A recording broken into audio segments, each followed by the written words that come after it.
testing me to see if I know things. Um, so if you don't, I pretty much know everyone here, but I'm Dr. Nikki, Reverend Dr. Nikki. Um, One thing, if you don't obviously know me, I love to research. When I did my dissertation last year, Nancy at one point had to tell me to stop researching because I just love it so much. We are very blessed in the time that we are living in that we have a lot of really wonderful resources. I will be going over Logos. Does everyone have a login for Logos? No? Um, There's still some that I have not sent that invitation to yet that are new. I'm going to let you share that with some of them, Dr. Nikki, and then for those who are more new to it, I'm going to resend that. But if they will hit me up with a text and say, I don't have it, then I would love that too. yeah. If you want to message in the chat or through Telegram that you don't have it, I really strongly recommend that you make sure you can get onto Logos. It is pronounced Logos, but I don't like it, so I call it Logos because I'm an American. But it really is wonderful. Has so many things. It's kind of tough to maneuver around, so I will be showing you how to do that. But once you kind of figure it out, it gets a lot easier. Any websites that I'm talking about, I recommend you write them down. I do have a document, so you're not if you're not fast enough of writing, I can definitely send it to you. But yes, I love researching. Pretty much all my days are full of research, whether it's study Bibles, giant textbooks, online resources. I'm a really big fan. Obviously, the first study material I am going to tell you is a study Bible. If you do not have a good study Bible, I am going to just show you a couple that I personally recommend, the ones that I find to be at least the most fruitful in my own life. I'm a huge proponent for the ESV, the English Standard Version. They have a wonderful study Bible. It has so many notes. It has maps, charts. It seems to be kind of the best all-in-one. It gives you the ability to dig deeper if you want to, or there's just a lot of really good summaries. Um, hmm. Uh, yes, that's really great. I also love the New King James Version Cultural Background Study Bible. Me and Nancy love this one. This is my probably all-time favorite, tying for ESV. If you have never heard of this, it's really awesome. Gives you a lot of really great history. What the original target audience would have been thinking when they would hear these stories, when they would read these stories. It's really, really awesome. It's not really expensive either comparatively. I believe I got mine for $60, so a bit better than, say, the ESV Study Bible, which normally runs for 100, if not a little bit more. The other ones I really love as far as commentaries, I love the Baker background illustrated Bible commentary. It's just kind of a nice overall summary. It takes you verse through verse, but it's not hefty. You're not going to be reading a whole paragraph and a half on something. It's just very small snippets. So when you're reading through, it's really great. I also, if you know what the Reformation Study Bible is, that one's also very good. It's not as in-depth as this one or this one by any means. I don't think anything's ever going to be as in-depth as this guy. But yeah, really, really great. Do you guys have any questions on Bibles? You're never going to go wrong, obviously, with any Bible you have. That should be said. If you already have one, and you're like, yeah, that's fine. You don't need to get another one. But if you're like me, my husband specifically tells me often that I'm not allowed to buy any more Bibles. I buy them anyway. It's a really great marriage. Moving on to websites. If you guys have a pen and paper, highly recommend it. Give me a second here. The first one that we are going to go through, shoot, give me 1 second here.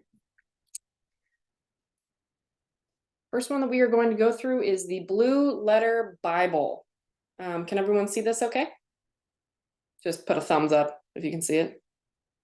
Excellent, thank you so much.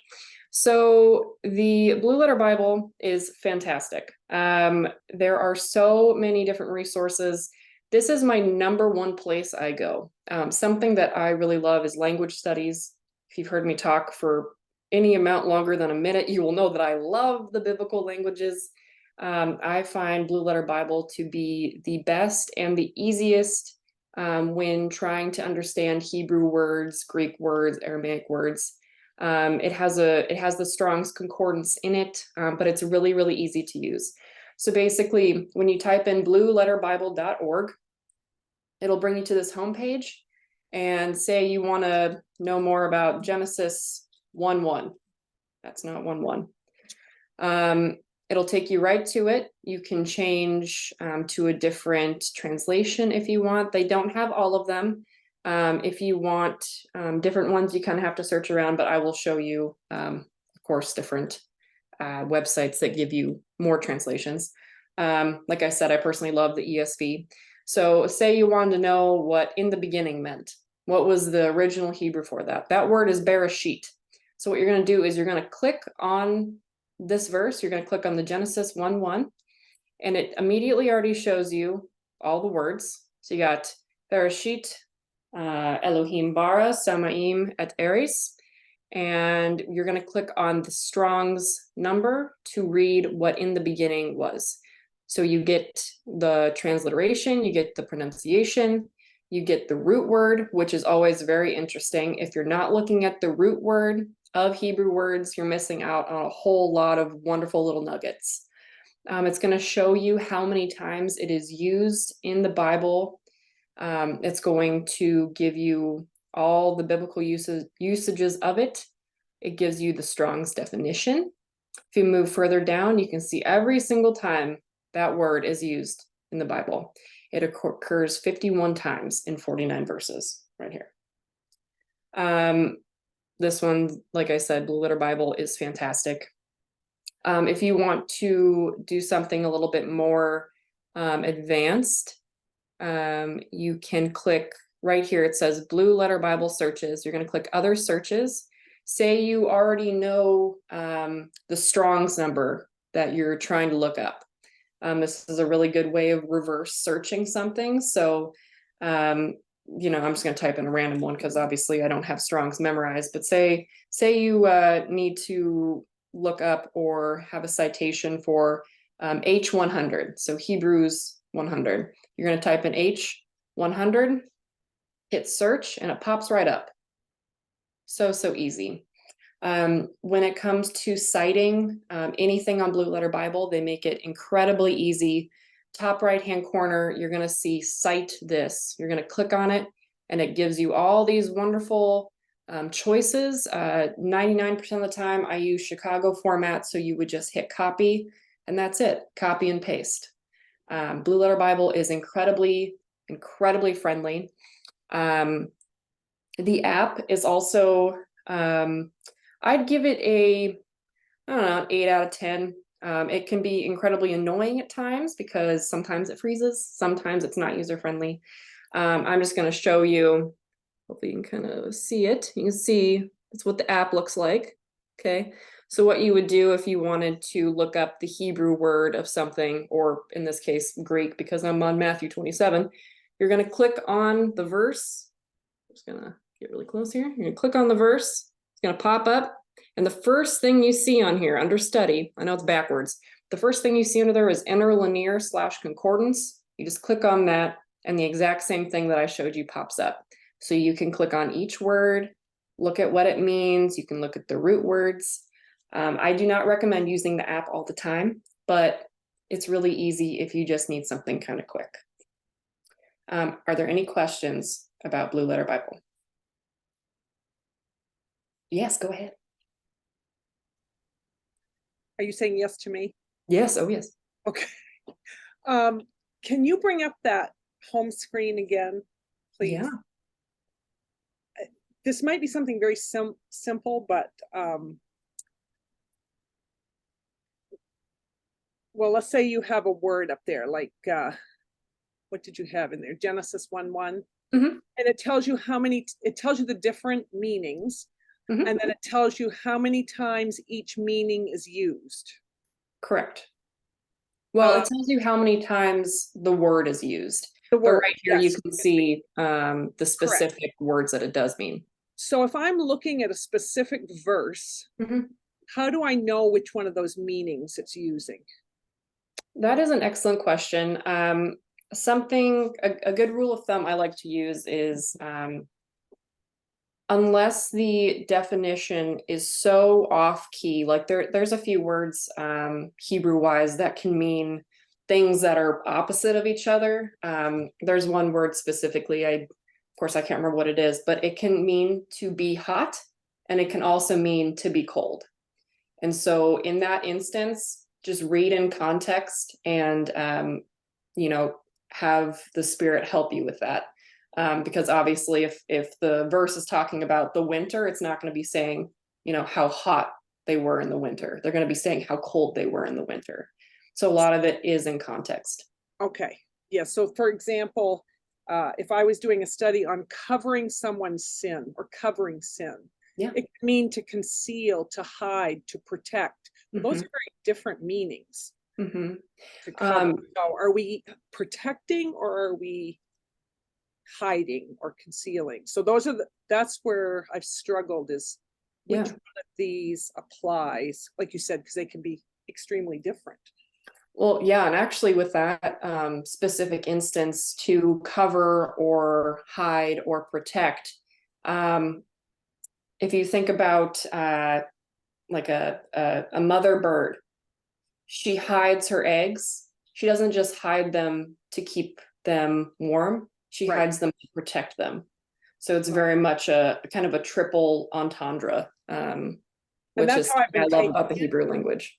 I just didn't know if there was some trick to that other than having the Holy Spirit show me. So Yeah, I mean, you could definitely go through so much of the Bible is understanding, you know, biblical grammar as well. I am no professional at it. It's always been a dream of mine to be able to do my own translation, so I would actually know what is happening. However, God did not gift me with that skill yet. So, but there's actually a really great website that I'll be showing you called Hebrew for Christians specifically, that kind of gives you some little tidbits on how to understand at least Hebrew better. I'm sure there's a Greek one as well. Maybe it's called Greek for Christians. I don't know. I should probably type it in. But yeah, it was a really good question. Any other questions on Blue Letter Bible at all? No question is dumb. I have a comment. Yeah. If you look on the Blue Letter Bible, you're looking something up and you look down at and I think Randy Cutter even said that this is what he does, or he recommends when you're looking at those words. If anytime you're looking at a word, you look at each time it's used, and then it gives you a bigger picture of how it's used, right? And so he said, if you're not going to know the Hebrew or the Greek, and if you're not going to study it, that's a really good way for you to become familiar with how it's used each time. And that's how they get the definitions. Just my 2 cents. Wonderful input. Yes. I really truly love using Blue Letter Bible for that reason. For me, it's the one website that I've found that is the most consistent with information. It will give you all the information. It doesn't give you just parts and pieces. The only thing that Blue Letter Bible is really missing is a commentary, which the next website I will show you has that. So, any other questions before we move on? Okay, great. We will move on. So the next one I'm going to show you is called, one second, is called netbible.org. NetBible is awesome. It is kind of the one-stop shop for commentary and really comprehensive notes. So right when you type in netbible.org, it pretty much always pops up to Matthew 1. You can change the translation. There's a few different ones. And you can also hear it out loud, which is nice. Not all of them have that. If you don't listen to the Bible out loud already, definitely recommend it. If we look to the right here, we have all these wonderful notes, all of them. And they're all, you'll see, like note number 3 listed right here. You can look over to the right, look right here. Other than wonderful, really comprehensive notes, they have a lot of good, interesting things to say about the Hebrew words that were used, the Greek words that were used. Sometimes, depending on the word, they will give you the history of that word, how it was, historically used versus what it is now. And then this is called Net Notes, this one right here. The next one over is a compilation of 3 different commentaries. So we have Constable's Notes, McLaren, and Matthew Henry. You have to kind of scroll through and figure out, where you want to start with a lot of them. They don't just automatically go to whatever verse you're at.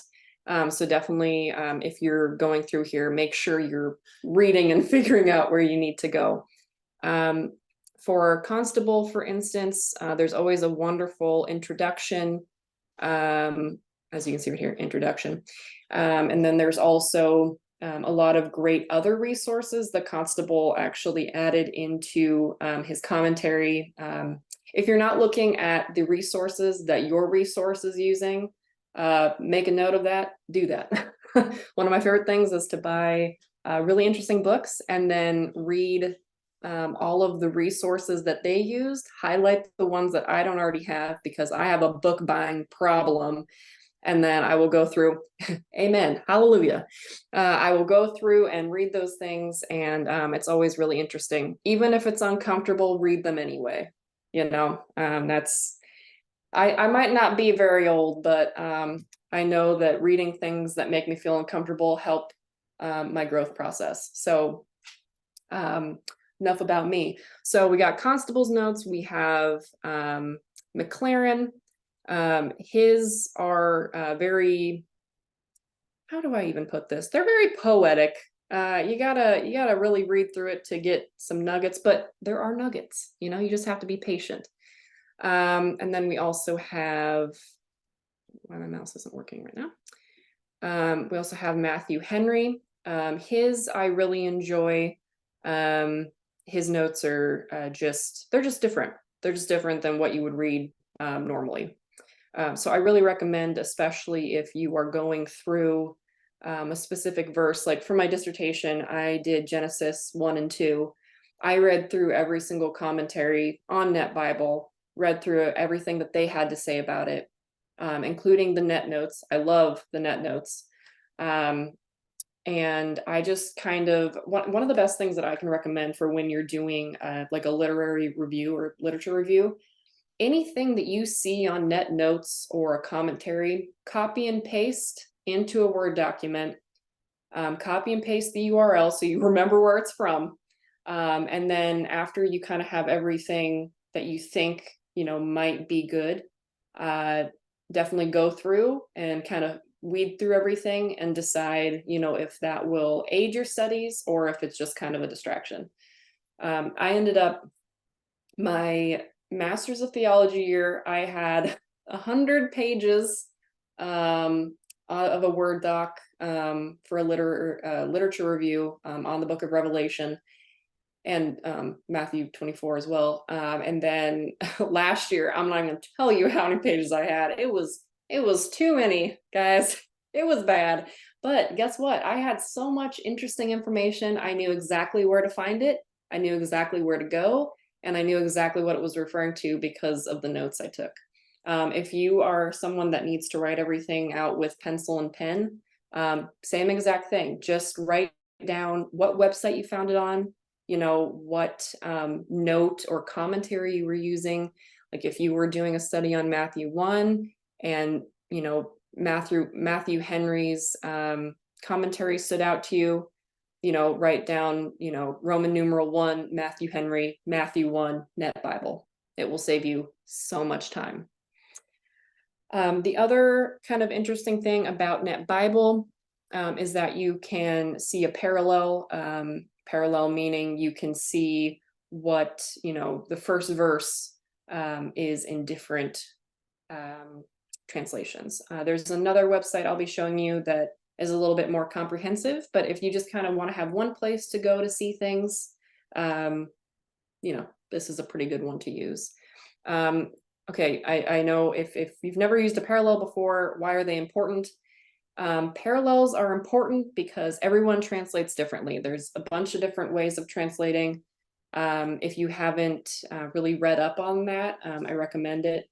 I know a little bit too much about Bible translations. I worked at a little Christian bookstore called Garden of Reading, and we had to do all these little trainings on why Bibles are different and why the translations are different.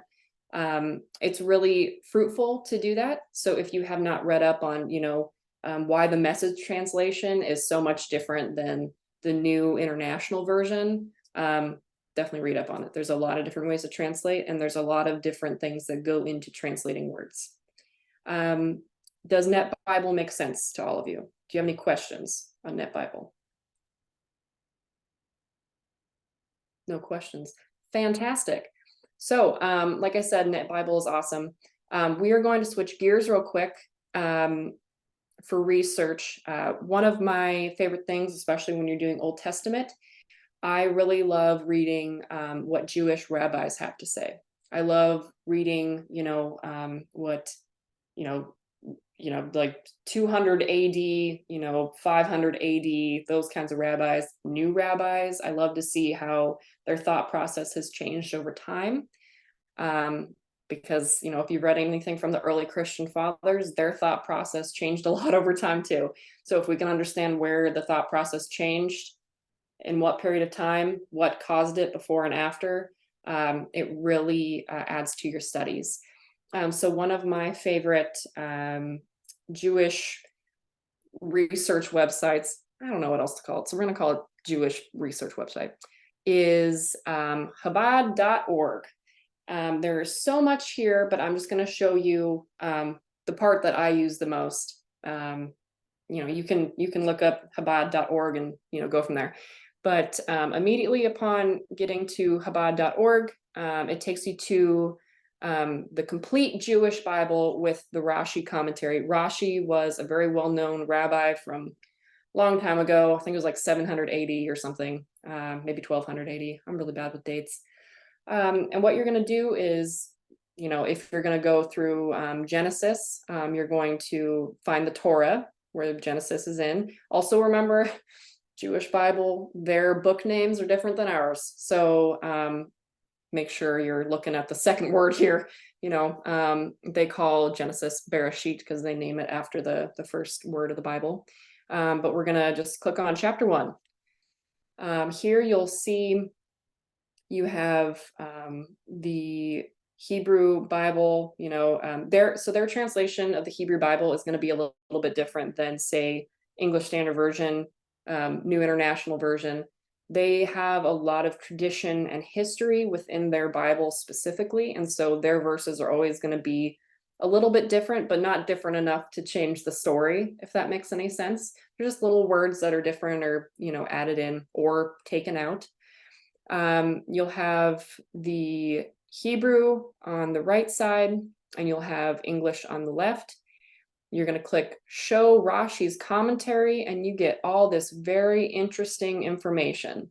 And reading through it, there's so many different references to other portions of the Bible. I love it. One of my favorite Rashi commentary moments is in Genesis 2, when it says the Spirit of God was hovering over the face of the water. The Jewish people actually view it like a dove which hovers over the nest. How beautiful is that? We're not taught that, in the Christian world, really, when Genesis is talked about. But that's something that's really, really important to the Jewish thought, is the fact that the Spirit of God hovers like a dove over the nest. So going through, it doesn't matter, what part of the Bible you're going through, definitely read Rashi's commentary. Doesn't mean that you're going to find a bunch of things that you would have never thought of before, think of it just as a different perspective or a different way of, reading something. And that was chabad.org, Chabad. Any questions on that? There's a lot of different stuff on Chabad, and they have poetry, they have meditations, they have study guides as well, which are really interesting through specific subjects. It's very, very interesting, especially I didn't grow up with any kind of messianic background. So it's really interesting for me to read that kind of thing. Go ahead, Nancy. Dr. Nikki, can you pull that screen back up? You betcha. Thank you, ma'am. Okay, go to, when you go to kavod.org, just, let's back out of that for a second. There, just hit that. Okay, so if they get stuck and come here, indeed. your link was under learning and values. So show that. Whoopsies. Yeah, so when you type in chabad.org, it's going to take you to this. You're going to go under learning and values. And then you're going to go under texts and readings, and you would just go to the Hebrew Bible right here. And there's a lot of other stuff. You have Jewish history, you have audio and video classes, Jewish mysticism. There's a whole bunch of stuff. But yes, I go to the Hebrew Bible. Sorry about that. And I will say this now, and I will say it again probably 9,000 times. If you don't know where you're going on a website, just click around until you find something. If you don't find something, start over, try again. The internet is full of second chances. So don't let it overwhelm you by any means. Do I have any questions about Chabad? Great, we have no Jewish questions. Fantastic, because I don't know a lot about the Jewish faith other than what I know from Jesus. So the next one is going to be similar to Chabad. It is called Sefaria, SEFARIA.org. Like I said, if you don't want to write these down and you just want the doc, I can definitely send it to you. Right when you get to Sefaria, I don't know why it keeps going to different things. Hold on, so sorry.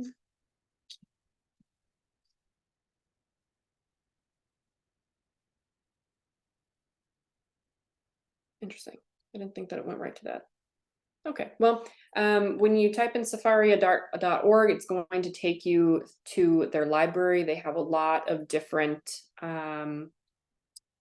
resources here, kind of like Chabad, where they have the Rashi commentary. Sefaria has commentary from so many different rabbis, not just rabbis, but also groups, where, it's kind of like the Council of Nicaea, where they all kind of get together and talk about things. Same exact idea, just with rabbis.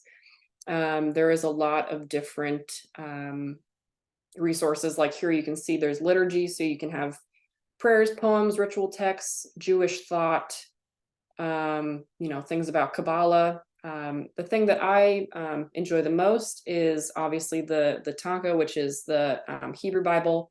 You're just going to click on that guide. Shows you all the different books, obviously. Just click on Genesis again, and you can choose whatever chapter or verse you want. We're just going to go to chapter 1 because it's the easiest. If you want to then see the commentaries, you're just going to click on a verse, and you have all these different resources that pop up. There's 460 commentary, 28 from the Talmud, 5 liturgy, 50 under Jewish thought, and even have some under Second Temple, 30 references. There's all these different resources here, different things you can download, manuscripts. It'll read the Torah to you as well if you want. So I mean, there's really a plethora of information on this one.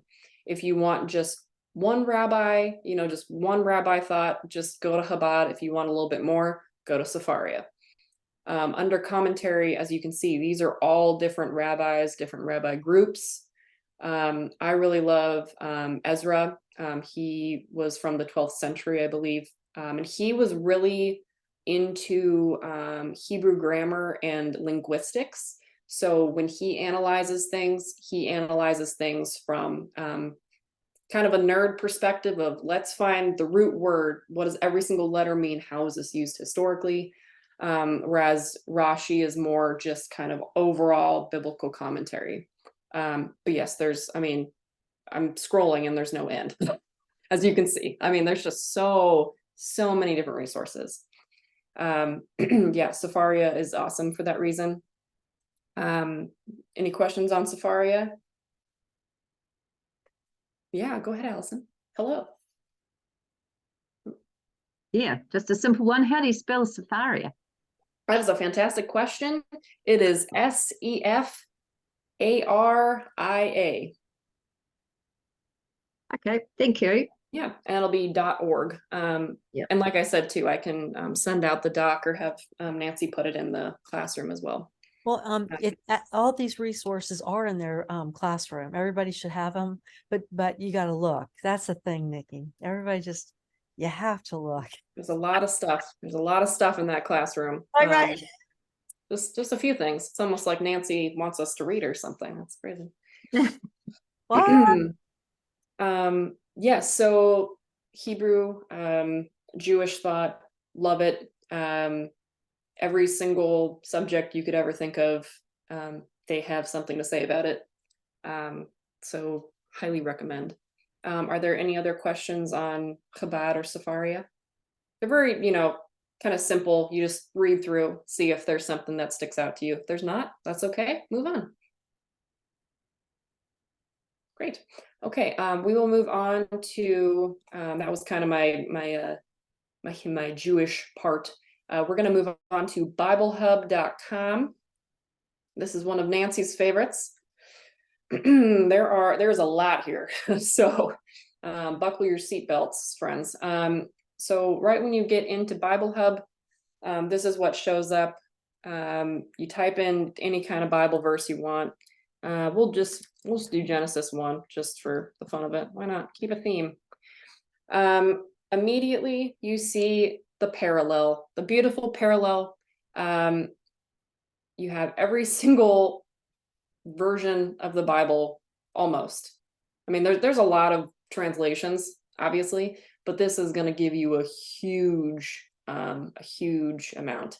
And you can see how, there are different ones, like the Amplified Bible, has something extra than the Legacy Standard Bible, so a little bit easier than what I used to do, which was I would grab every single Bible I had, which is about 13 of them, and I would change the page to whatever verse I was looking at, and I would read one by one and try to figure out the difference. So I definitely recommend using this. Up here, you can hit parallel, like I had said. It automatically will show you a parallel if you type in this little search bar. You also have sermons, which are really interesting. A bunch of different people about a bunch of different things having to do with whatever verse you are looking at. There's also audio, so you can listen to different people read the book. I don't know who any of these guys are, but I'm sure they read it beautifully. There's also visuals, so you have some maps, artwork, that kind of thing. Commentary. There are so many commentaries on this guy. Okay. Here's some of them. Just so many of them. You will have expository commentaries, and then there's also exegetical. Really anything you could ever want on BibleHub.com. There's a lot. They also have the pulpit commentary, which is always kind of fun. It's never ending. Like, you could just scroll and scroll and scroll, but these are all for the very first verse, Genesis 1:1. So whatever verse you're on, it'll show you everything. I will say this is one that I did not take advantage of in my doctorate year, and it would have saved me a lot of time. So I definitely recommend BibleHub.com. So there's also interlinear on here, interlin right here next to commentary. And you can see, you know, the Hebrew, Bereshit bara Elohim, et Hasa'aim, et Ariz. So you can click on every single word if you wanted, kind of like Blue Letter Bible, figure out, you know, every single occurrence. So we'll just click on, you know, in the beginning, and it shows you every time it is used. You know, shows you the concordance entries in Strong's. There's just a lot here. You could click on every button forever, and it would probably take you a lot of time to get through everything on this one. But it really is great for that. So that's the interlinear, and then you can see just the bare bones Hebrew. It will actually spell out everything for you. The Strong's number on the left, the English in the middle. More information over here as to how the word is actually combined. That is an art in itself. I go on many rabbit trails about that, but the ancient Hebrew language is incredibly complex. So if you ever want to kind of dive deeper into that, BibleHub.com, go to Hebrew, click on those buttons that I said, and find morphology, and it'll find you a lot of just interesting information. Next one, you got the lexicon. So once again, it shows you with the Strong's, just a couple of meanings from the Strong's. It shows you, you know, the origin. So like these are root words. This one, it's interesting. Well, you know, anyway, this portion is just kind of interesting to go through if you want to, you know, kind of dive deep into a specific verse study or a word study. As I said before, though, I really love Blue Letter Bible. It's a lot more simple. But if you wanted to see it from another perspective, this one. And then you also just have Strong's in general. And these are all up here. So you would, like I said before, you would type in whatever verse you want right here. It gives you all the different translations. Like I said, not all of them, but a good many of them. And then the next bar down, you have all these options. So this one is the Strong's, which is right here. You can see all the different Strong's information on them. And then the last, yes, the last little bar on here, the last little tab is a lot of different languages. Which is really interesting. German, Italian, Indonesian, Turkish, Tagalog, that's crazy. Yeah, any questions on this one? BibleHub.com.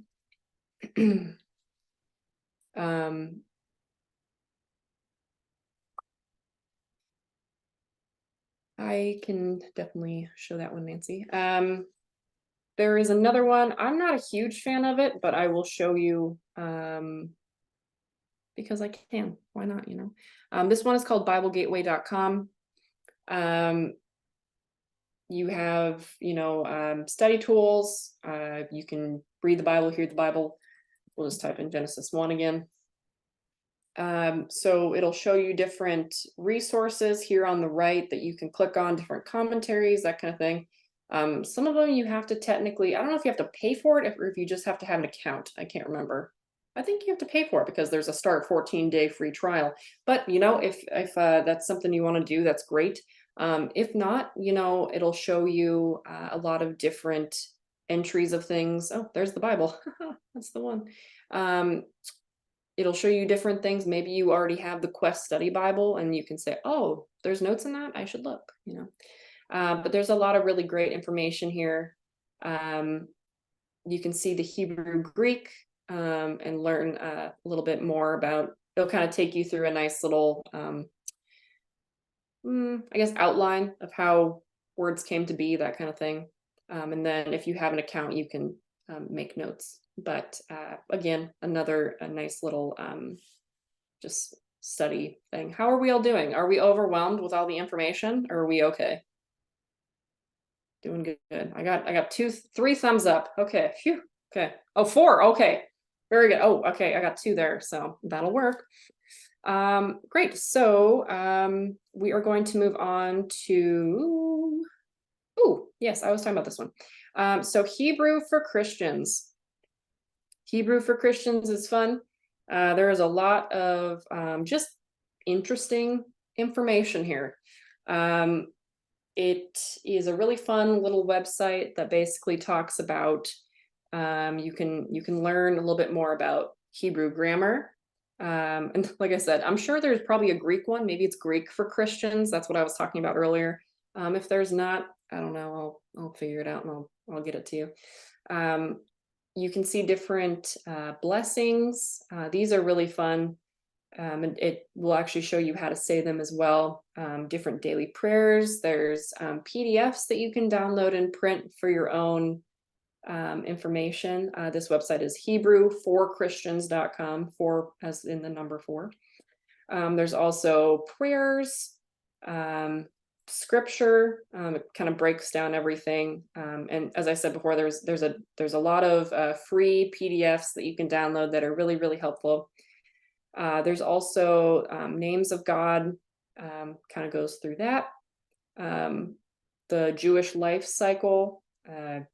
We don't really, if you grew up not, knowing a lot of Messianics or Jewish folk, what they believe for death and the afterlife is a bit different than what we believe in specific, in a specific way. So it's just kind of interesting to read about. Always good to know. It'll go through the different holidays, the feasts.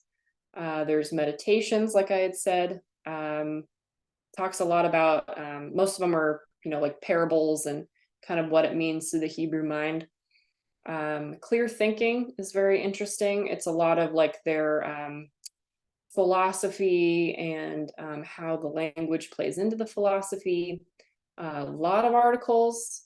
And of course, this one's fun because it has humor. It has Hebrew jokes. So if you need a way to crack some ice, this is the website for you. There's also a wonderful glossary, different links that you can click on to learn more about things, charities, all that. There's an online store if you need to get some specific Hebrew book that you can't find on Amazon or something. Hebrew for Christians is really awesome in the fact that if you are trying to learn more about, the Hebrew language, how it's formatted, the letters itself, that one's really, really great for obvious reasons. I mean, look at all the information that was on that. Any questions about that? That one's really user-friendly. Just click a lot till you find something that's interesting. It was kind of made more for a younger mindset, which is helpful because sometimes my brain is that of a 4-year-old, so I need a little bit of help. Any questions? No questions. We are all Hebrew masters. Okay, now on to one that is not used enough but deserves a shout out. You guys are going to recognize this one. It's our website. It's the CMM website. We have libraries on here, guys, and they're free for us. How wonderful. They're really, really great. Basically, you type in cmmtheology.org. It's going to be under academics. You're going to click academics and then click libraries, and voila, it is right here. Look at all of this information. There's commentaries, Bibles, Bible studies, church history, theology. I mean, look at how much I'm scrolling, guys. There's so much. There's sermons. It just keeps going and going and going and going. Songs and hymns. We do not use this one enough. We do not use this one enough. You can thank Dr. Nancy for that one, I think, for sure, because she's a reader like me. Any questions on the libraries or anything that we've gone over so far? Because it's a lot. No questions? Great. The next one, has anyone heard of the Bible Project? No. Okay. We have a couple. Okay. Bible Project is really, really awesome. I will show you the website. They also have a fantastic app. They're on pretty much anything that you can listen to podcasts on. It is a guy that grew up Jewish, and I think he actually got a doctorate in Jewish studies and then became a Christian, or maybe he got the Jewish studies after becoming a Christian. Either way, he has a lot of knowledge specifically on, Jewish history, tradition, all of that. And he talks with this other guy who, well, it's just an interesting conversation every single time. They go through the Bible by topic, by book, by theme. There's so much there. Like I said, they are on pretty much anywhere you would listen to podcasts. And they also have a website. Let me pull that up real quick. They also have an app, which is really nice. I just always forget it exists. So that's my bad. Maybe on them. Maybe they need to change the marketing. So you type in bibleproject.com. There is a lot here, guys, and it is awesome. You got kind of some short reads about, what different things mean. You can watch, they have these awesome videos. If you've never seen anything that Nancy has posted from the Bible Project, they are really, really fun. They do, I wonder if I can actually click on one right now. Here we go. So they have different collections, like here's a wisdom series. They have animation that is just so cute. It's also really great if you want, if you have like some kids in your life that you want to read something or show them something kind of fun. These are really fun. I learned so much from these guys, especially from their animations. But they have so much. They're also on YouTube if you want to type in Bible Project on YouTube. But they have lots of different video series. They have things on how to read the Bible, because there's a lot into, it can be as simple as, you just opening up the word and letting the word, speak to you. But there's also a lot of complicated stuff that goes into reading the Bible that makes it, just blossom a little bit more. And they are really, really great at doing that. They have lots of resources. They have, like I said, the podcast, they have reading plans. They have a lot of different downloadable things, like study notes, script references. There's just, it's so much. And then they actually have a classroom where you can go through and you can read with them and learn things. They have different people on here. Dr. Tim Mackey is the guy that was Jewish and then became Christian, or I don't know, I probably should read his story again, but he's very interesting to listen to.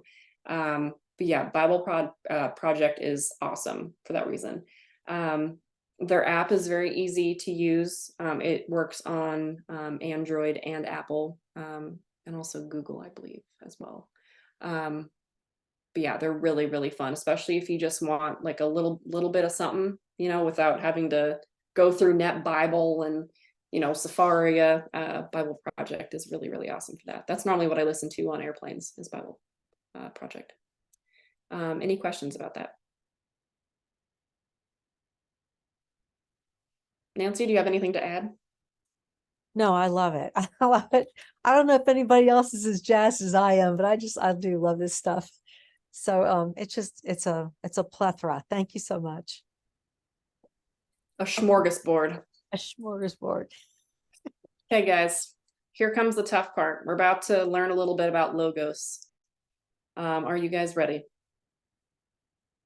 I need a habitual nod from everyone, because you have to be very prepared. Here's the thing about logos. It is not easy to use. I'm not going to lie to you. You have to spend a lot of time on there. I still don't even know some of the things. I did a training this summer, and the things that it was asking me to do, I didn't even know there were buttons for, okay? And I still don't remember, even though I got like $25 or something to spend in the logo store, and I don't even know what to spend it on. Yes, Nancy? Yeah, so everybody, you need to know that Nikki studied intently on this, like she really did, and she passed some stuff and got some awards and kudos, and yeah, she did great. $25. Yeah, a big 25. But Nikki, if you will, if you would be so kind as to share this at some point, this link with everybody. The reason I'm sharing this particular link is because this is where our community exists. And then there's Yes. a lot of links on there if you will, but please proceed because you know way more, I'm sure, than I do on logo. Oh gosh, I don't know about that. So there's two different ways you can get to logos. Okay. One involves that link that Nancy sent. The other one is to get straight to logos. Okay. I will be showing you logos via the internet today, just on the web browser. You can download logos. You get a little bit more information if you have it downloaded on your laptop or your computer.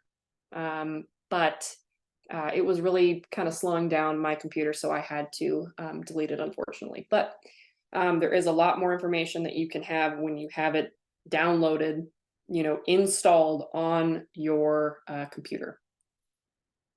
So I'm going to show you the first way of getting there. So the first way of getting there is faithlife.com. Here it is, faithlife.com. If you do not have logos yet, I recommend just kind of, obviously watching what I'm doing. If you need help after you get in, just message me. I'll help you as much as I can because this stuff is kind of complicated.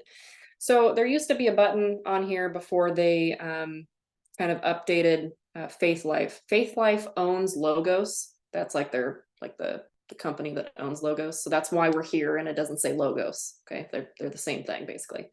There used to be this handy button that you could click logos and it would take you there. However, they got rid of it because they are mean. We have this wonderful little, I think this is the same. Yes, it is. This is called a community, and that's just what they call it on the website. When you are a part of Logos with us, you are a part of this community. I'm going to show you once again how to do that. So faithlife.com, you would log in. It takes you to this page right here. Under groups, you see CMM College of Theology.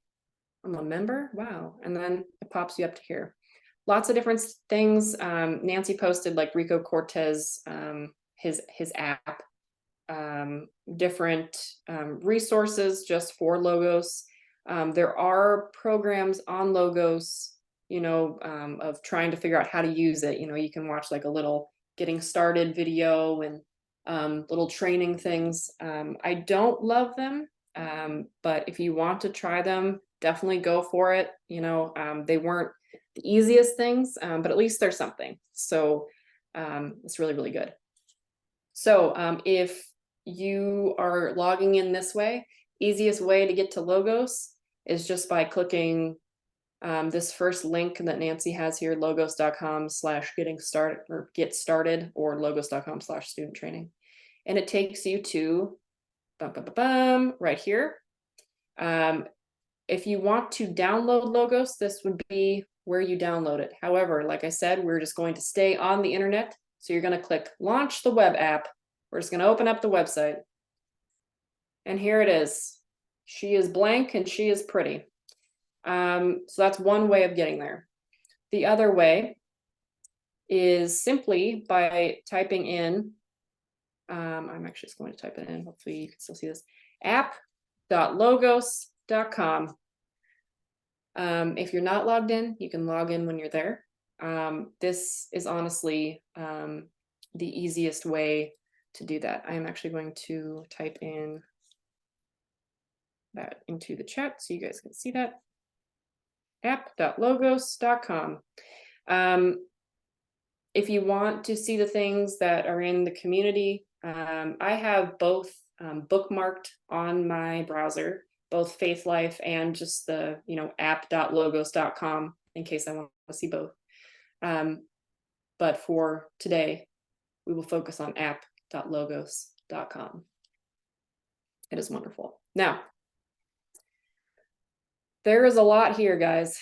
There is a lot here. I'm going to give you a little tour because the best thing that you can do when you are on Logos is just by clicking every button you can until something looks good. And that's how you're going to get familiar with it. That is I'm sorry. can I ask you something real quickly before we Yes. move on? Yeah. When I clicked on faithlife.com, it says that I have to join. I have to sign in and join and have an account through that before I can actually get in and click on define CMM to go under the groups. Mhm. So do you have to join and get an account through them before I can even get by logging on that way? No, so it will be the exact same login as your Logos login. Okay. So whatever email Nancy sent the invite to, that would be the email. And then because I'm guessing you've already been on Logos, right? Yes. Great. Yeah. So exact same login. It just looks a little bit different. It'd be nicer if they at least kept like the same color scheme, because then you feel like, okay, this is a part of Logos, but it's, yeah, they're just. Okay. I'm sorry. I didn't mean to interrupt. No, no, no. That was a great It was just question. like, Yeah, same exact login. Yes, Nancy. Angie, thank you. Angie, I sent you're in through us, right? yes. Okay. So if anybody's not in through us, I mean, the new people aren't, but if you've forgotten or anybody needs a update, just hit me up at info@, okay? Or text me or something.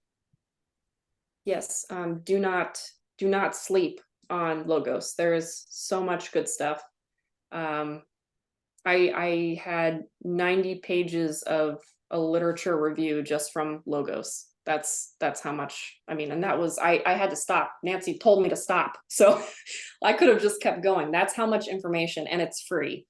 I don't remember the number, how much they, it's technically worth. Isn't it like 24,000 per person? Isn't that what it was? Yeah, it's like 23 something $1,000 per person. Yeah. I don't even have that in my bank account. I don't have that in my dream bank account. So Wow. take advantage of this. It's fantastic. Any other questions before we get into the nitty gritty? And definitely put something in the chat right now if you do not have Logos, and we will definitely make sure that you get it. Great. So yeah, I put the URL app.logos.com. That's to get straight to it. The URL that Nancy put, which is faithlife.com/ccot-f/activity, that one goes straight to the little community that I showed you, the College of Theology community. Otherwise, faithlife.com, that's it, just takes you right to that very normal looking homepage. Great, so let's do this. Let's do this, guys. Here we go. Logos, it is intense. First thing that you're going to see generally, you're going to click home. Okay, there's a lot of different things that are on home. I have it kind of normally when you get onto Logos, the home page looks insane. Okay, there's ads, there's a bunch of different buttons everywhere. It's all under Explore. They were annoying me, so I deleted all of them. I'm kind of a clean freak when it comes to internet things, so I like everything to be very clean and focused. But when you log into Logos, there's going to be something on your dashboard that says like get started, student training. There's going to be ads for Bible studies under here and different like books that they have. They do have free books. I haven't seen any lately, but they do have free books that you can download. I do not remember even where mine are, but they're in here somewhere. I will find them and get back to you. But this is the home page.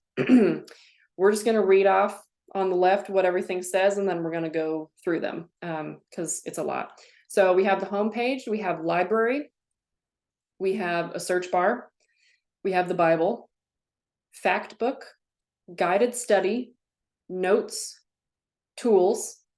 We have quick actions right here with a lot of different things. And then we have shortcuts. Shortcuts is one of my favorite things that I will show you when we get to. But it makes finding specific things that you look at frequently a lot easier. So first, right down the line, we're on home right now. We're going to click on library. It immediately pops up with lots of different books. You're going to see here, you can type in anything and see if it pops up, any kind of book or, I don't know, Genesis. Oh, I'm so stuck on Genesis, but a lot of different things pop up here. Okay. There's a button right here. It says yours and it says store. It will automatically be on yours. That means everything that you personally have access to. For the store, there's a lot of stuff on Logos that you can buy. Different books, videos, sermons, commentaries. I mean, in anything really. There's a lot of different things. But you're going to want to stick to just to yours. Just make sure, like, if you're seeing things, well, let me just show you. Say you type in Genesis on store and you say, oh, Providence, that sounds fun. And it pulls up this page. You can do it, internet. And you're like, whoa, I have to pay for this? What is that? You're on the wrong thing. If you want to pay for it, you totally can, but you do not have to, because there is a lot of free resources. So if you see something that says you don't have a license to view this resource, but here's a preview with a price tag, it means you're on the wrong one. So stick to the one that says yours. Stick to the one that says yours, right here, yours. So you'll see in the library, it's everything. Okay, it's just the conglomerate of everything on Logos. There's videos, there are commentaries, there are PowerPoints, which are always kind of interesting. Pretty much every single translation of the Bible that you could ever want, I think, except for certain languages. I accidentally kept pulling up a Chinese one at one point. It was confusing me. But it really honestly has everything.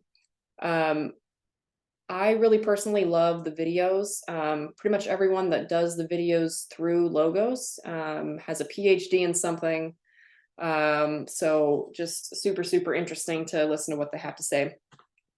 And I'll definitely show you what the videos look like. Actually, I'll just show you right now. I don't know why it's not.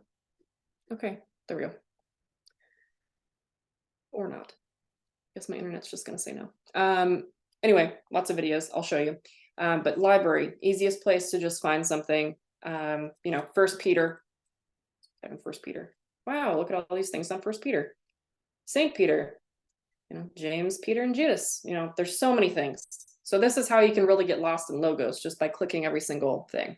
But that is the library. If you just want to type in a random book or a subject, that's kind of the easiest. I wouldn't, if you're looking for a very specific book, like a book by C.S. Lewis or a Spurgeon book, or, you know, something like Wayne Grudem, you're not going to find it. This isn't that kind of library. You're going to find, well, actually, you'd probably find Wayne Grudem.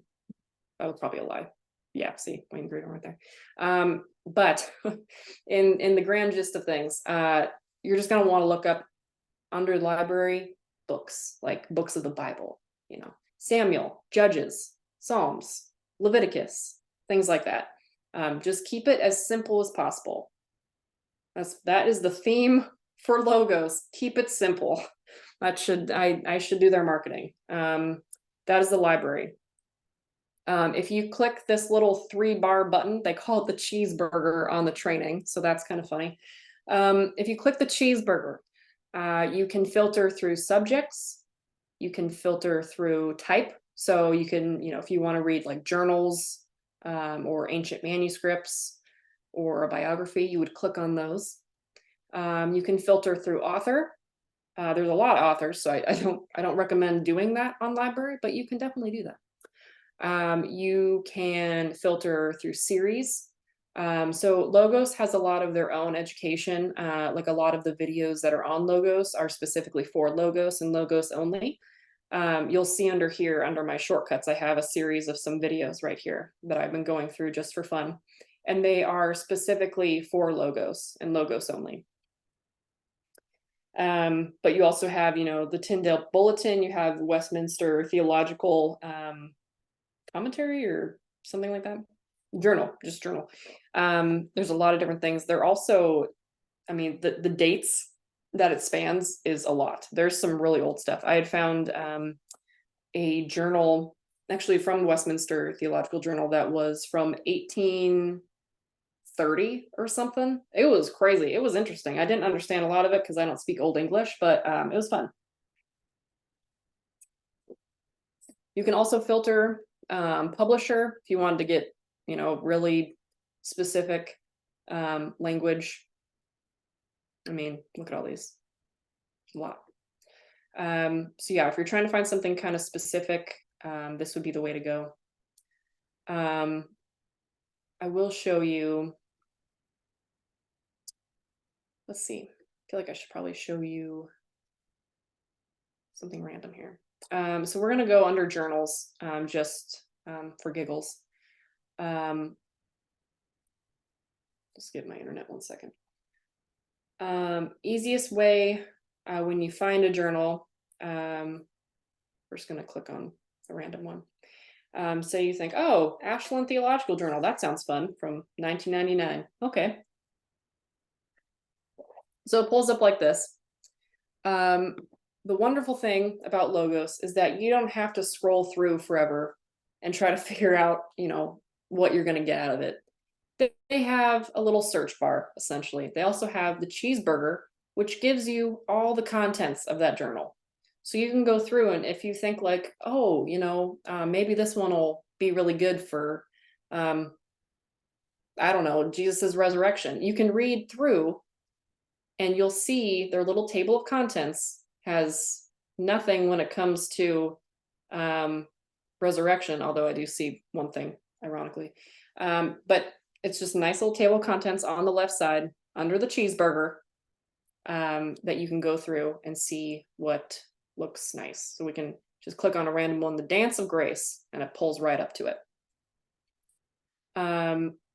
Very, very easy to get around when you're in a specific book or journal, that kind of thing. There's always going to be a table of contents when you click the cheeseburger.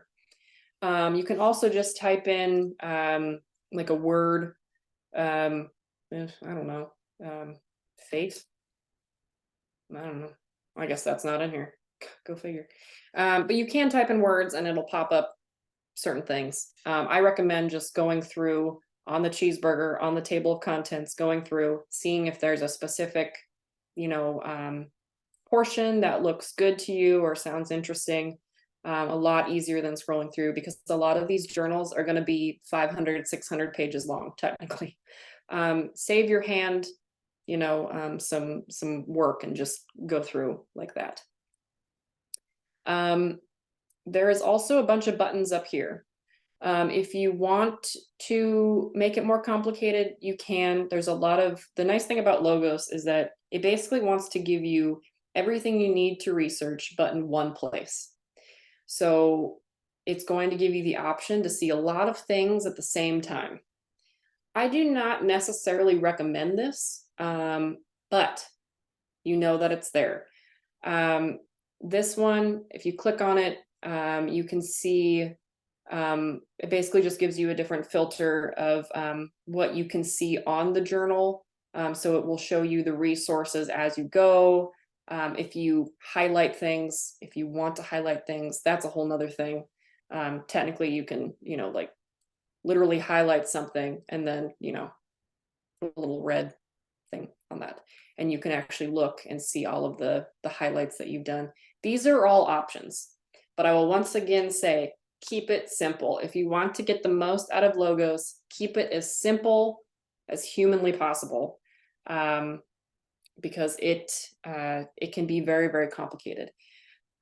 This little button right here, it will show you a parallel resource. Obviously, since this is a very specific theological journal from Ohio, it's not going to have a specific parallel, but say you're looking at the Bible and you're on the English Standard Version and you want to see a parallel, you can click that little button and it'll show you a couple different things that you can look at alongside of it. But once again, what is Nikki's theme? Keep it simple. I'm going to keep saying that until it's drilled into your brain. Mostly because it's important, because otherwise it's just too much. But yes, there's also different, like if you don't want to scroll or something, you can click the little down button on the right hand side of whatever you're looking at, and it just goes down through the specific chapters. We'll say chapters. So right here we're on the, see right here, he says title page, contents, an encounter with the healing Christ. That's the first chapter. If you click the little down button, takes you to the next chapter, a personal understanding of suffering. A little bit easier than scrolling through, you know, if you didn't want to click on the cheeseburger. But no, that is there. So those are journals.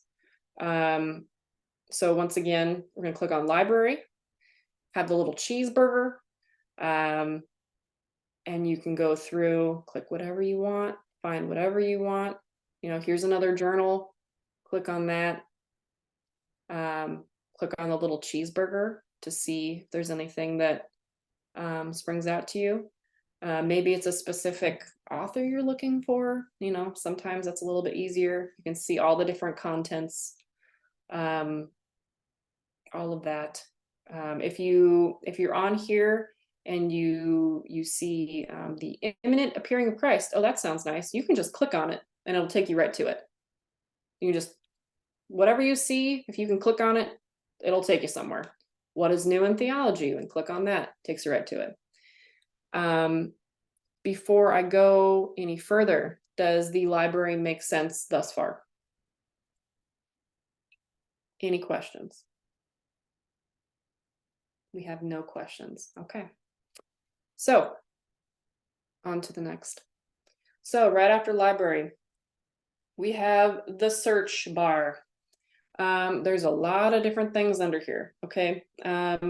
So we're just going to type in, we're gonna keep it simple. We're gonna type in Jesus Christ. We want to know more about Jesus Christ. You will see things under the fact book, which we will go over. Actually, we could just do that right now. It'll show you different topics as the person, literature you can read on this subject, the concept of the subject. So for instance, you have the genealogy of Jesus, the virgin birth of Jesus. You have the virgin birth, but the systematic theology, little version of it. Not version, but you know what I'm saying. Different events that you can see, lists, locations, places Jesus went. I don't recommend clicking on locations. It never really does anything, but it's just funny when it does pop up. Fact book. Fact book is very interesting. We're going to click on the very first one with this little person. Whenever there's like a little person icon, that means that you're going to be looking at something that is it's a person. It's a character. It's a theologian. It's something like that. We're going to click on Jesus. It's going to pop up to the right. Oh, well, actually, this is good timing. You do not have to have it formatted like this. It does not have to be left and right, okay? If you go down to this wonderful little bar, home, library, search, Bible, go all the way down to the bottom, it says layouts. You can click whatever layout you want. You can have it be one big one, which is my favorite because it's less complicated. You can have a bunch, you can have 3 different bars of things if you really want to, get a headache. You can have it like this, where it's top and bottom, whatever floats your boat. Okay. But like I said, I personally like just the one big one, keeps it a little bit more simple, keeps it more like the internet. So this is the fact book. I was going to do this later, but it just makes more sense to do it now. This is the fact book. It is called that because it is just a conglomeration of a lot of different subjects, and an easy way to find things. So here we have Jesus Christ, author, carpenter, high priest, a man, prophet, religious group founder, supernatural being, teacher. You will see, different names that are used for him specifically. You got articles, like this one is from the Lexham Bible Dictionary. Different reading that you can read about Jesus. And again, it doesn't have to be about Jesus. It could be, you could click on, food, and it would show things about food, because food in the Bible, as we know, is very important. Different media, so PowerPoints, maps, anything your heart fancies. Passages that talk about Jesus specifically. The Greek that refers to him, events. You can see, you know, when in the Bible shepherds visit Jesus, or when the wise men arrive.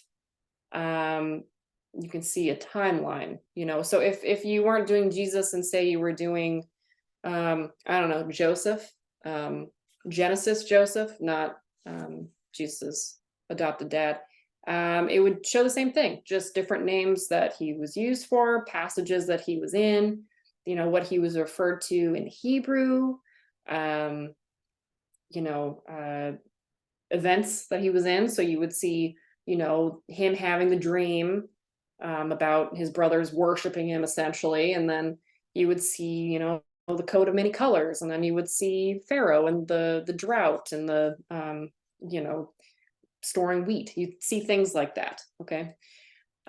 Biblical senses. So anytime you know, something is kind of associated with another thing. So for Jesus, obviously he's associated with God for obvious reasons. So you click on that and give you more information. You got dictionaries here. You got journals where it's mentioned, he is mentioned. You got sermons where he is mentioned. Books from your library. So once again, books from your library, not ones that we have to buy, but ones that are already in Logos. Fact book tags. So it would just be random sentences that include him. And then down at the bottom, things that you can buy to learn more about this specific subject. And then they have dig deeper. So if you want to go on a bunny trail of information, go to any fact book little thing and go all the way down to dig deeper and just click on things until you can't click anymore. Now, like I said, you can find fact book things. Basically, you can find this tab, this tab of all this information about one subject. You can find it by searching, or you can find it by clicking fact book on the left. So it is right under Bible. So you would click fact book. I'm already there, obviously. Look at all of these different things that you can click on. Hero, martyr, soil. There's a thing on soil. Famine, marriage, miracle, preaching theme, supernatural being. And you can just click and click and click. They got, you know, under famine, they have famine in the days of, let's see, famine in the days of David, famine in the days of Elijah. Like, I mean, you can click on anything, and anything that you click on, it's going to pop up like this. Is it a lot of information specifically on this one? No, because probably not a lot of people are wanting to know about the famine in the days of Elijah, but it is here. So, and it'll show you if it doesn't have anything. So for this one, there's no results for key article. There's no results for media.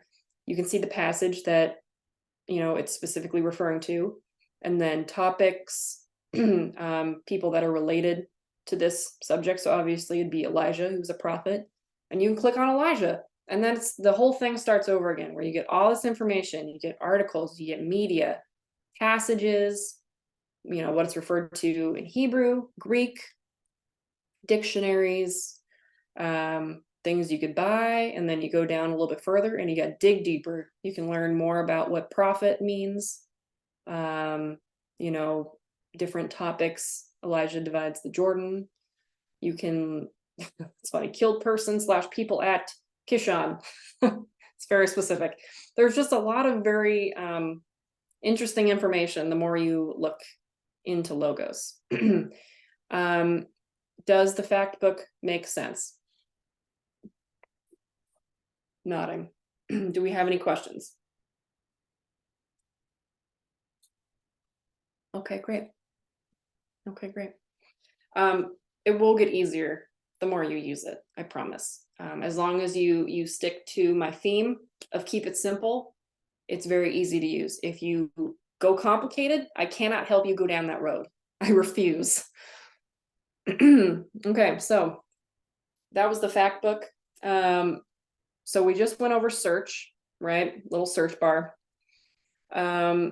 Next one down before fact book is the Bible. Very exciting.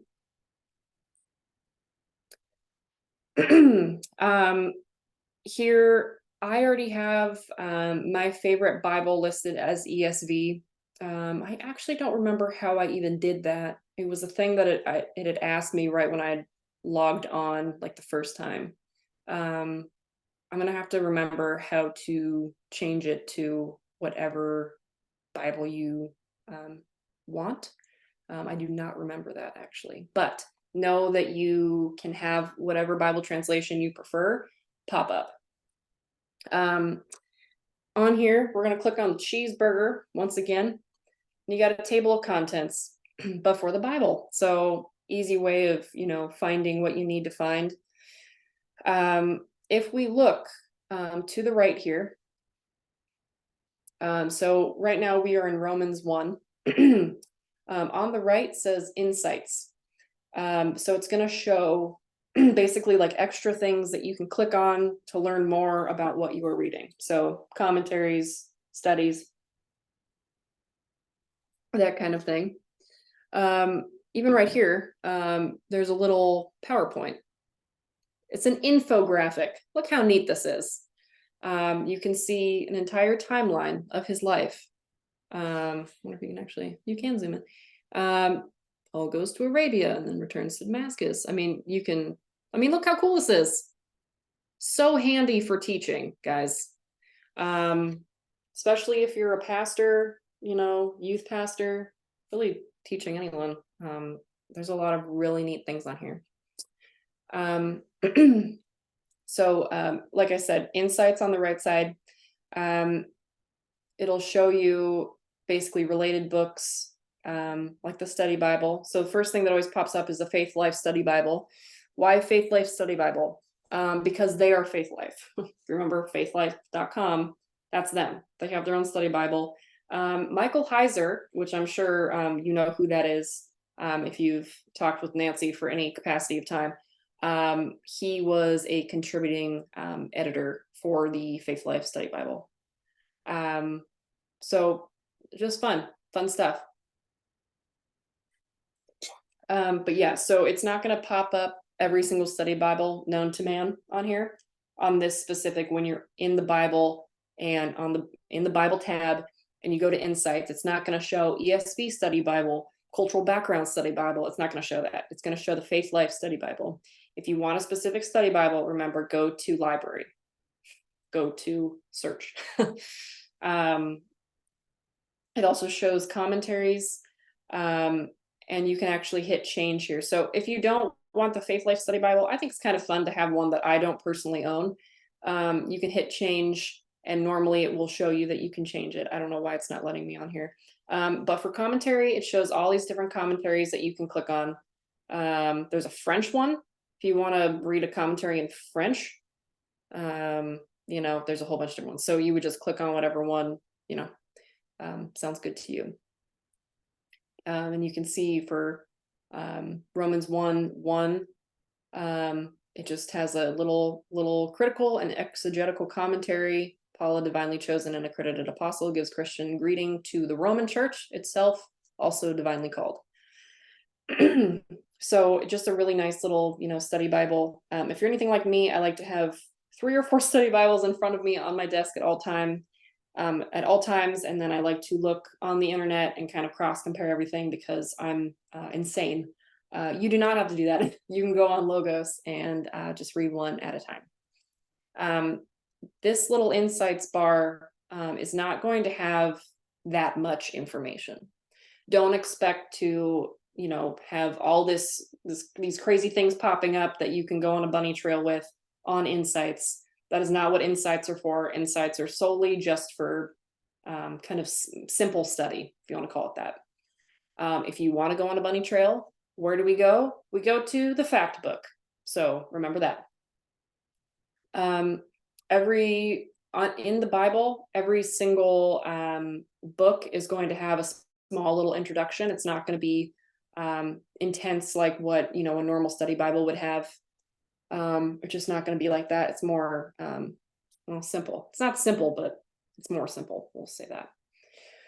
And that is the little cheeseburger. Of course, if you don't want to see that, you want to see the full thing, just practice clicking on the cheeseburger a few times so you can kind of understand where it is, what it does.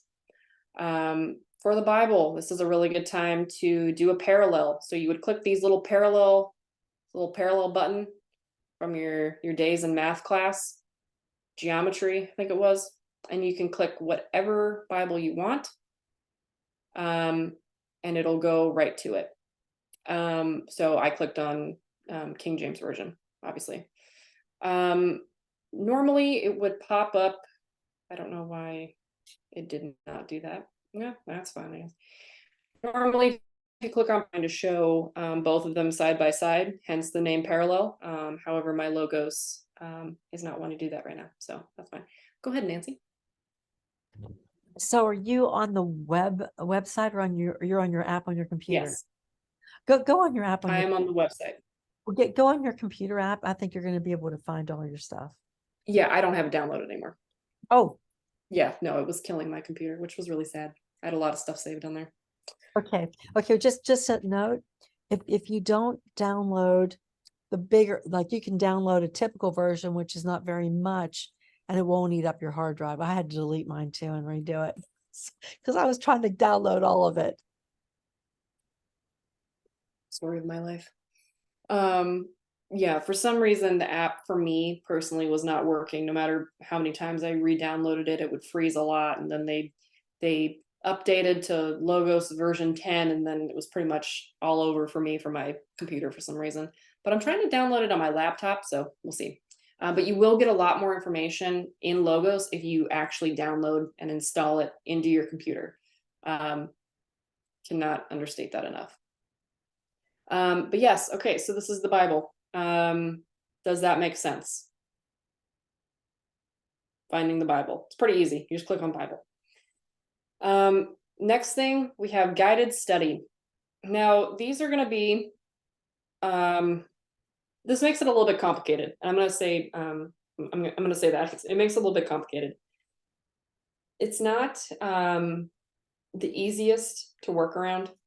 There's a lot of buttons you can press, but I'm going to show you what it is. It is up to your discretion if you want to use it, but guided study. There are 4 different guided studies that you can do. You can do a Bible word study, which is exactly as it sounds, where you study a word from the Bible. There is an exegetical guide, which is more history, context, hermeneutics, that kind of thing. There's a passage guide, which basically takes a Bible passage and it kind of leads you kind of on a bunny trail of sorts.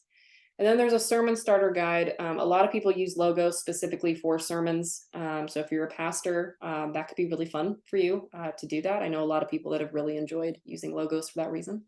I am not a pastor, so I don't have to use sermon starter, but it's nice to know that it's there. So if we were to click on Bible word study, it's gonna, pop up blank apparently. And we're just gonna type in, I wonder if we can actually type in, no, it's not gonna let me. We're gonna type in the word Genesis. I guess it comes up as Latin. No, it's literally Latin. Did this to me last time. This is why it just gets kind of complicated. I'm not sure why it is. Type in the word faith. There we go. So guided study, you click on Bible word passage. It pulls up this wonderful chart of all these different times the word faith has been used. You can see all the Greek words for it and the Hebrew words for it. Every time it's used. So, it's exactly as it sounds. A guided study for a Bible word study is just having all that information right there. So if in your dissertation you're talking about, the faith of Jesus's apostles, you can type in faith and it'll pop up every verse where faith is stated in that specific context, and you can write it down, that kind of thing. Does that make sense? This is just one possible usage of this. You can also just find this by typing in the word faith in search. If you hit search, type in faith under all, it's going to work for me. Apparently my internet does not want to work, but you can type in faith and you can come onto that word search. Another way of doing that is, you know, by the Bible, obviously. So you can type in Romans 5. Okay. Since we have been justified by faith. So you can highlight a word. Oh, there. You can highlight that word, faith, and you can hit look up. And it gives you definitions. Or you can highlight that word faith, right click it. Nope. Highlight that word, hit study. Bible word study. Look how much easier that was. So you can go the way of hitting guided study, Bible word study, or you can just go to the Bible verse that you're looking for in the Bible, highlight that word, and then click study. Does that make sense? What is Nikki's favorite phrase for logos? Keep it simple. So doing that through the Bible is honestly the easiest way. And it's a lot less frustrating. So there's that. Under guided study, there is also exegetical guide. You can type in anything and it will come up. So I typed in Judges, so we'll just click on Judges. It shows you the interlinear for Judges 1:1, I guess. You can see every single word for it, word by word, obviously. You can see different variants of Judges. So you can read the Lexham Hebrew Bible, the Hebrew Bible, an ancient, you know, the Vulgate you can read. Just think of guided study as supplemental if you have gotten completely bored of using fact book and the Bible. It's just something extra. Doesn't make it simple, but know that it is there. The other guided study is Passage Guide. Kind of same idea. You just type in, you know, something. You could have typed in Abraham, Genesis, and it will pop up like this. So it will show you every commentary where Genesis is mentioned. It will show every journal where Genesis is mentioned. Cross references in the Bible where Genesis is mentioned. And then normally it will show you a lot more media resources. You got like some cool pictures and yeah, there you go. You got cool pictures, you got maps, PowerPoints, interesting words at the very bottom. You know, so there is that. Does guided study make sense, or did I completely lose you on that? I know it's a lot of information. If it confused you, just don't touch it. Do not touch it. Just, you know, click on everything else. Oh, very good. Thank you, Kevin. Yes, it is on the right. Well done. Glad you did that because I was not looking forward to having to figure that out again. Yes, great. So next portion. We have notes. You know, that's funny. These are all from a long time ago that I did this. You can keep notes on Logos.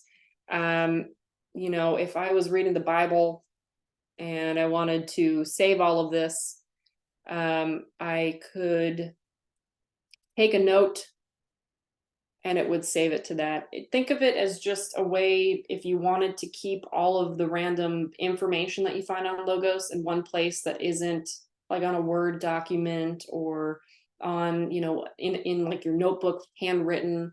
You can do that. Know that it is available to you. You can organize it by notebooks is what they call it. It's like a little internet notebook. So I have this here, and I have one note under there that you can save things to. Otherwise, like I said, this is just a place to keep all your notes. You got lots of different things. You can color code them, you know. I do not obviously recommend keeping notes on logos. It's going to be kind of difficult for you to go through and find things for your dissertation, for your theses. It is not user friendly. But if you use it and you find success, that is fantastic. Use that resource because it is there for you.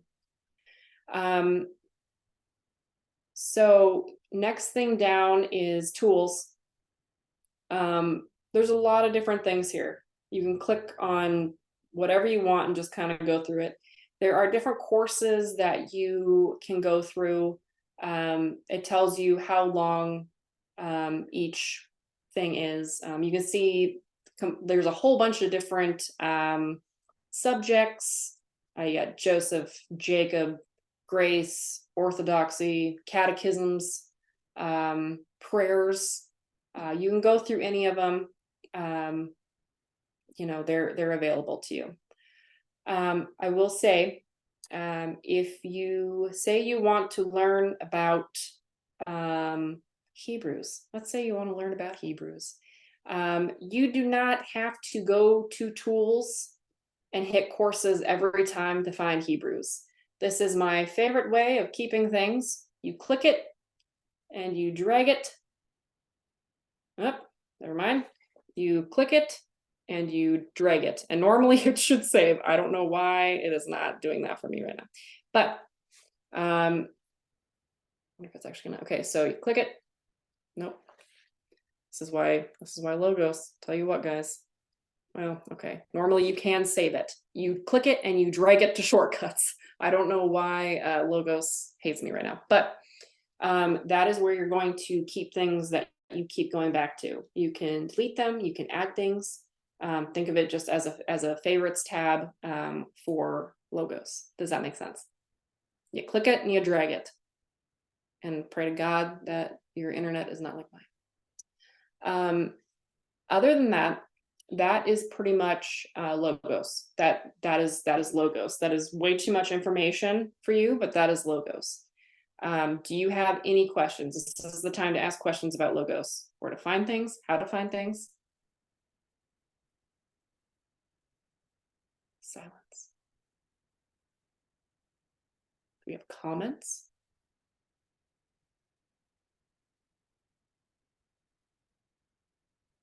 No comments.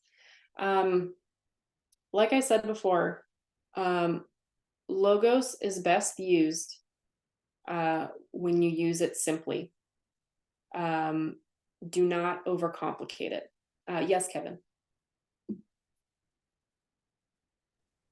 So can you just show how do you reference what you studied on logos in your document? Oh yeah, that is a great question. Let me pull something up real quick. It's actually, they make it pretty easy. It's the one thing that they make kind of easy. Give me 1 second here.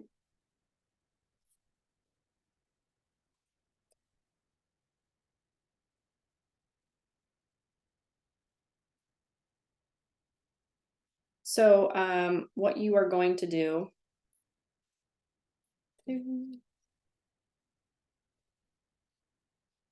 So I have pulled up conversion of the Bulgarians. I don't know why, but we have it pulled up. Say you want to save all of this and you want to, you know, put it in your literature review. You're going to copy it. Copy. You are then going to go to whatever Word document you're using. We're just going to pull up the pages that I have for you guys. You're going to paste it, and it has the citation right there. That in itself is the best reason to use logos. You might have to, you know, change around the citation depending on, you know, if you're using MLA, Chicago, that kind of thing. But it has what you need right there. You just copy and paste it. And if for some reason it does not pop up with the copy and paste, just try copying it again and pasting it because 9.5 out of 10 times it works totally fine. But it is the easiest. Yes, Nancy. Okay, you can actually, let me lower my hand.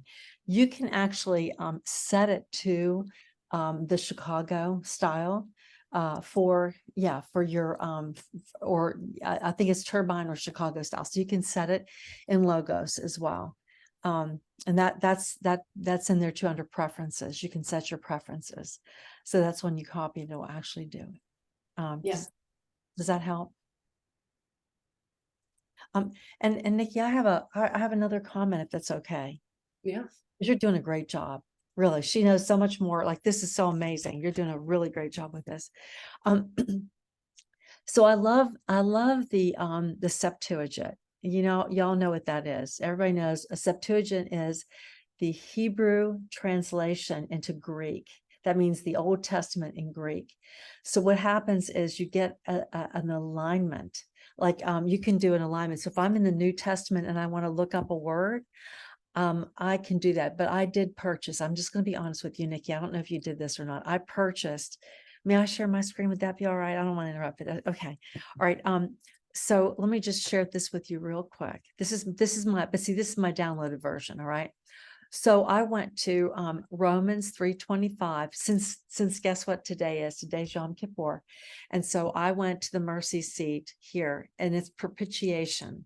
In many translations, it's the propitiation. So I went here and I right-clicked that, as Nikki said, or I hit this study, and I want you to see what I came up with. So I purchased this LALS. Okay. Why? Because I like to see how do the words in Greek in the New Testament line up with the words in the Old Testament. And so what is propitiation? Of course, it's the mercy seat, but then it gives you alignments for atonement, which is today. Dun, dun, dun, dun. So you're seeing that, right? And you can see all the different things of how that works out, the atoning sacrifice, the mercy seat. So you can go back and forth. Now, what is this book? This is the Lexham Analytical Lexicon of the Septuagint. I personally find that helpful because I like to go back and forth between the Old and the New Testament. And I can post that for you. Just a comment. I have the physical copy of that book, so I like to use the physical and then with the logos. Good. Purchasing on Logos is very easy. They make it very, very easy because obviously they want our money. So you will not have an issue buying anything. But Nikki, do you have the Logos version too? It's like it's a little pricey, I think. No. Okay. No. I just like to look it up, like, but that's cool that you have the hard copy. Yeah. Is there anything else that you want to mention, Nancy? Because obviously how I use it is going to be different than how any of you use it. There's going to be something on Logos specifically that you are going to be drawn to, that you're going to find to be the easiest. So don't feel like the things that I have said are the only way to do it. Like I said, the best way to do it is just click around on Logos until you find something. Ones, I think some easy ones. Let me I show. personally love the videos on Logos. I watched a whole one of my favorite professors. He's actually out of Wheaton College, which is 10 minutes away from me, which is so crazy. John Walton. He is amazing when it comes to ancient Near East. He has a whole collection of videos on Logos, and they were so much fun to watch. They were just fun. I really like the videos on there. So. And Walton is the Old Testament historian, like the ancient Near East guy. Okay, can I show one more thing real quick? Just how to okay, so real quick, just here I am. If you're on your Logos app and you've downloaded it, if you see all these little things up here, these are my icons that I put up here, so that I can just click on them at any time. So what do? Shortcuts. They were shortcuts. Shortcuts. That's right. They're my shortcuts. Did you didn't show that, right? I did. Mine were at the bottom. Okay. Under everything. Yeah. Okay. Then I missed that. I wasn't sure. You put them at the bottom, or they are at the bottom. Here I can show. Okay. My shortcuts are right here. That's the thing where you can copy and you can Okay. grab it, drag it, and add it to this little thing. side. So you can see I have videos under here. I really do like the videos. That's the one thing I really love. Excellent. And you can delete, resources that are on your shortcuts. You can add more. There's no limit. So, and they do pop up on your homepage. Now, Nikki, let's talk about why in the world do we need all this stuff? Why in the world, why in the world do people need to, let's just 2 seconds on this. Why in the world do people need to have resources and research? What do you think? What's your opinion on that? I have a lot of opinions, Dr. Nancy. You know, we have been given the gift of having a brain. And when we obviously, if we didn't have anything and all we had was the Bible, we would be completely okay. That cannot be said enough. You do not need the research. What the research does is it just gives you little nuggets. It gives you fresh perspective. It gives you things that you would not necessarily get from just reading the Bible. It does not mean that you would not come to those conclusions, but I can't think of a single person who, read the Bible in the 1700s and could figure out and draw a map just from, reading the Bible. Those resources are so that we don't have to do the hard work of trying to figure out, genealogy lines, maps, rivers, you will never get tired of doing research. It is always meant to be supplemental. It's not meant to be the only thing that you get. Still read your Bible, obviously. We all know that, we're here. But research is supplemental and supplemental only. Amen. That's awesome. And then Emily, I love what she says, the benefit of cumulative knowledge. I love that. This is so good. And I love, it's so cool because here you are. You really do. She does, Dr. Nikki studies all the time. She continues to pour into that. I'm looking forward to the books that she's going to publish soon. So that's going to be exciting too. And we're all excited about that. So Dr. Nikki, thank you for all the time you poured into this. And we've all enjoyed this, haven't we? Hasn't she done a great job, everybody? I'm sorry. Other comments, closing comments for everybody. Just jump in. Anybody have anything? Anything? Do y'all learn something today? I did, right? Everybody learned something. Yeah, that was good. That was so good. And then, we put you on the spot. It's so cool whenever, you're on the spot, you're having to teach and you're on the spot and you're like, okay, well, let's look that up. I love that. That's so good. Anything else? Anybody just jump in, unmute and just jump in. Please know too, if you're doing logos and you have any trouble, I'm always available. You can always message me. I really don't mind.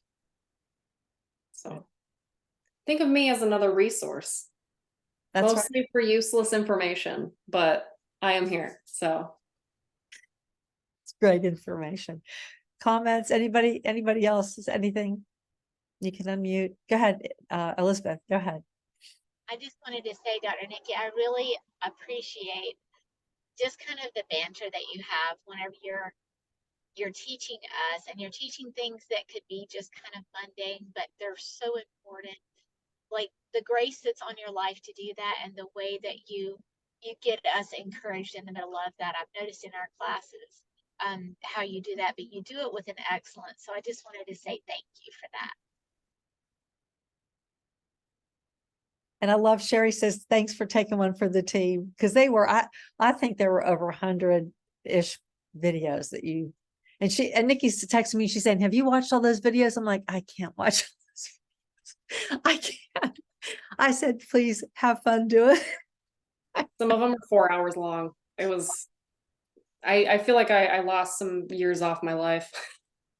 I won't lie to you. It was gnarly, but they were informational, kind of. So yeah, they had a lot of, but hey, Nikki, can you send us all the link in the doctoral and the different chats that you're in on Heiser's? I didn't see Heiser's videos. If you've got anything on that, that'd be great.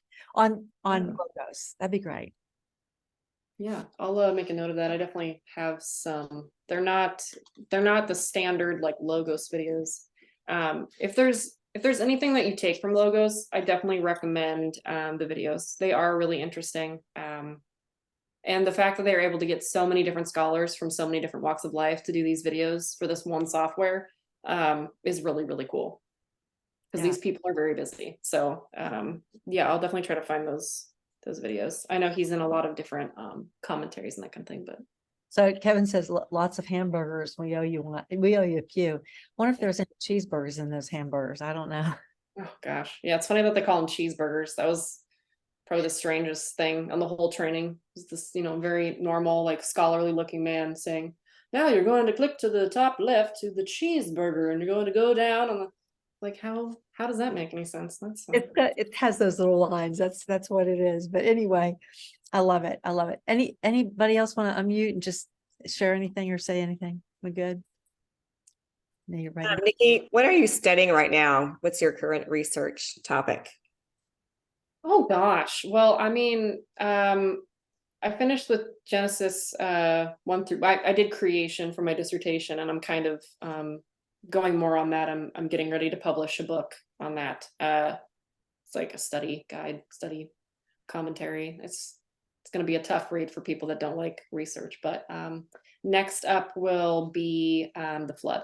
That'll be probably the next one that I do. So a lot of reading ancient Near East literature and comparing it, cross-examining it to our own. I also have been doing a lot of psalm work and also Proverbs as well. There's a lot of things that people don't think about when we read Psalms and Proverbs. So I'm pretty much always studying something. I have to remember to take breaks a lot because I could just be on the internet forever. But Love it. Love it. Besides all your cooking skills, your Mancoon, your large Mancoon that chirps, and your garden. and my garden. Yeah. A busy life, but not too busy. Yeah, but I love it. I love it. Just a very interesting and wonderful friend and Dr. Nikki. All right. If that's it, then I would love to see, how about our doctoral candidate, Brad Kimberlin, closing us out in prayer? I can handle that. Oh, Father, thank you so much. Thank you for the gift you've given Dr. Nikki to share with us, and just the knowledge that she helped impart, and hopefully it encouraged us all to go on a rabbit trail or two. But just bless her with all she's got going on. But just get us all through our own research and just lead us to the foundations and the conclusions that you have laid out, so that as we try to find you a little bit more every day, that we learn deeper and deeper, and just continue to bless us. We love you in all you do. In Jesus' name, amen. Amen. Thank you. Thank you, doctoral candidate Brad. And thank you, Dr. Nikki, too, and everybody else. And we will see you next week, if not sooner. Take care. Good night.